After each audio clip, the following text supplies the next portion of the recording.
大家好，又係 Master 關玄學世界嘅時候啦。咁今日就講一個比較得意嘅話題，因為有助手啦幫我處理某啲物件嘅時間，發現有某啲氣味。咁個氣味係咪有關嘅咧？咁當然氣味有關啦。咁當然啦，喺風水上邊咧有好多啲講法，就係有所謂星煞，其實有所謂微煞嘅。微煞就係一啲唔好嘅氣味咧，都會有一啲唔好嘅結果。風水上面最出名嘅微煞咧，邊度出現咧？就喺香港嘅將軍澳一個以前好出名嘅樓盤。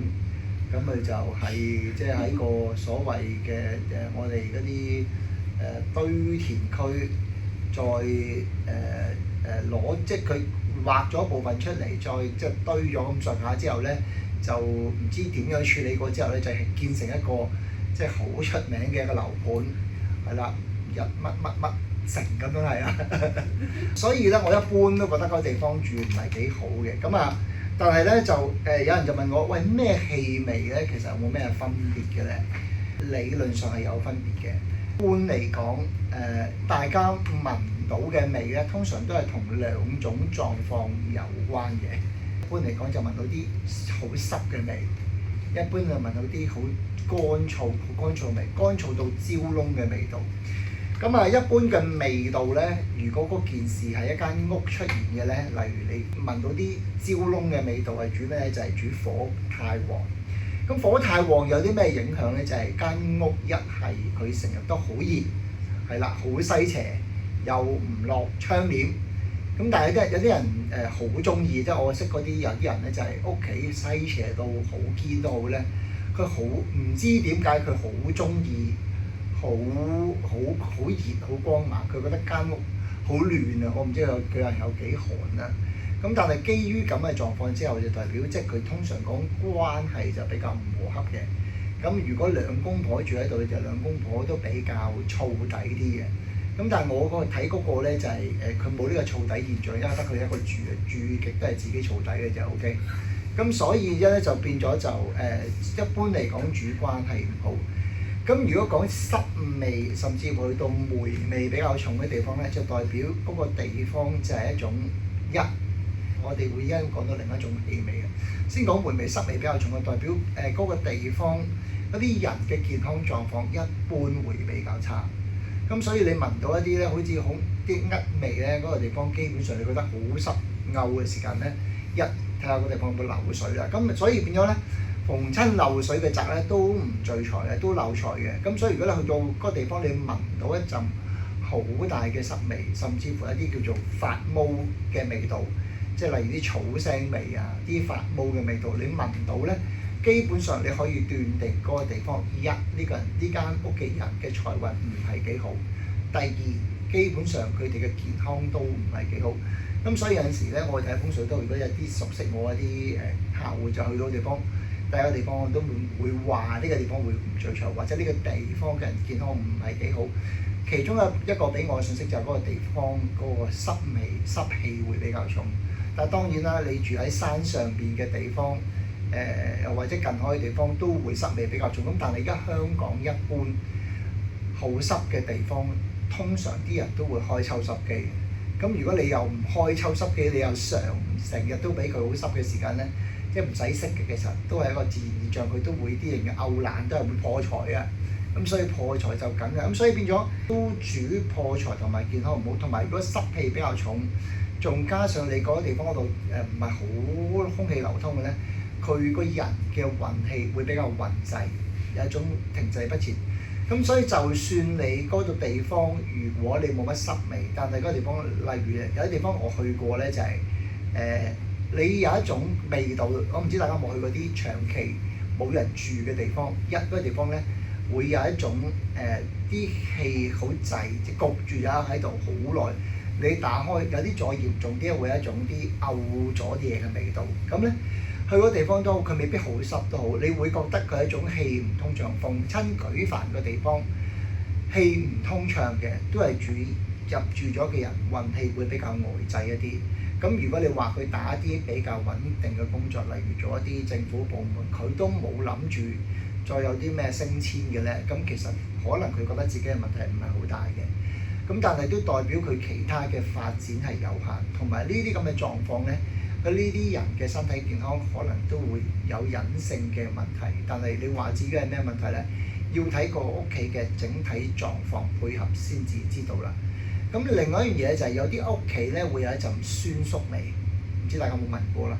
咁有一啲屋企咧，甚至乎再嚴重啲，有一陣腐臭嘅味道，你聞到唔知點解好臭。咁但係啲人話佢例如咩咧？佢啲人屋企嘅渠唔知點解成日都塞咗，佢會有呢種味咧。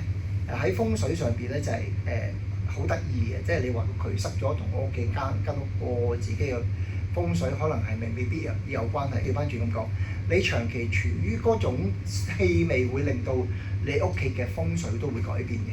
即係你嗰種酸縮味、嘔臭嘅味喺個廁所渠度走出嚟咧，你會連帶你屋企就會染上嗰種氣味。咁你屋企住嘅人慢慢又會染上咗呢種氣味。咁基本上代表身體健康唔好啦，腸胃唔好咧最少。咁就另一方面就係佢人際關係咧都有一種嘔爛嘅味道。咁呢啲係得意嘅，同一啲頭先我講焦，即係所謂燒焦嘅味道嗰種就鬧交，好容易會爆炸，甚至乎會有啲離嘅狀況。但係呢一種嘔爛嘅味道咧，就比較似大家種關係就係處於一種嘔內在。咁所以呢啲人咧會有兩種現象嘅。佢如果講緊病咧，係會有啲似比較似一啲隱性嚴重嘅疾病，例如咩咧？最嚴重嘅咪一啲嘔咗係啲不見嘅部位嘅 cancer 咯，又或者啲長期病患啦。咁如果另一方面就係你有咁嘅氣味咧，喺關係對象上邊就係表面看似冇問題，但係內裏有好多啲嘔壞嘅嘢。咁所以變咗住喺一啲咁濕重嘅地方咧，其實你要有喺個氣流上邊有啲補充，先至會令到住喺度嘅人會有啲好啲嘅情況，好啲嘅現象。咁有啲人話啦，我聞到，咁有人成日講我聞到啲檀香或者花香嘅味。要講嘅，我有試過去嘅地方就係聞到一陣味，好似檀香味或者花香味，但係我感覺就似咩咧？似喺啲廁所聞到啲香精嘅味道。咁所以逢親聞到呢一種咁樣香精嘅味道嘅地方咧，都有一種虛假嘅現象。虛假現象就係表面看似幾好，實質佢暗藏危機，暗藏好多問題。咁所以呢啲人咧就係可能關係上邊看似冇問題，但係實質暗藏有啲危機。咁啊，但係咁講，佢都係暗藏危機啫。佢同頭先一啲嘔到有酸腐味，即係啲腐肉味嗰啲咧，會好啲嘅。咁但係有聞到呢啲味，你都要處理，因為啲人慣咗啊。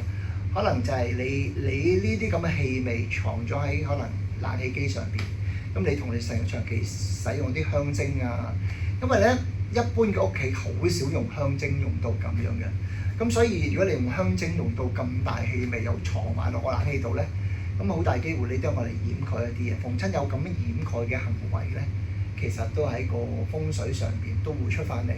咁所以你知道或者你去聞到嘅時候，我哋有陣時會聞到嘅，但係當然啦，即係作為師傅咁你去到嘅時間，咦你同你老婆關係好虛假喎，唔會咁講噶嘛。咁但係問題就係有陣時就係再睇埋佢個八字啊，睇埋其他嘢，你檢討一下話，可能你兩公婆嘅關係有啲暗藏危機喎，你自己小心處理一下啦咁樣。咁啊，另外仲有啲咩特別嘅味道咧？咁有啲人講啲滯氣啊、臭味啊、腐臭味之外咧，仲有一時係一種腥味。